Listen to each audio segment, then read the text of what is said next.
Bugün Ağdərə rayonunun Həsənrins kəndinə növbəti köç kərvanı yola salınıb. Yola salınan köç kərvanı 25 ailədən 75 nəfərdən ibarətdir. Artıq köç kərvanı Həsənrins kəndinə çatıb və evlərin açarları sakinlərə təqdim edilib. Doğma yurtlarına köçürülən Həsənrins sakinləri ölkənin müxtəlif yerlərində əsasən yataqxanalarda, sanatoriya və inzibati binalarda müvəqqəti məskunlaşan ailələrdir. Bugünkü gün hamının ən sevinçli günüdür. Bunun kədərli günlərini də görmüşük biz. Bura bizim sığınacaq yerimiz olubdur. Burada atıqlar, buradan aşağı qaçmışıq.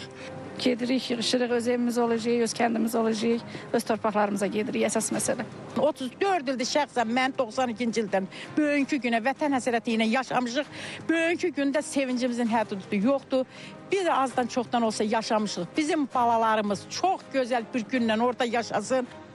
Açarların təqdim edilməsi mərasimində Xankəndi şəhərində, Ağdərə və Xocalı rayonlarında Azərbaycan Prezidentinin xüsusi nümayəndəliyinin, qaçqınların və məcburi köçkünlərin işləri üzrə Dövlət Komitəsinin rəsmiləri, mətbuat nümayəndələri və digər şəxslər iştirak etdilər. Sadıqov Niyaməddin Nadiroğlu.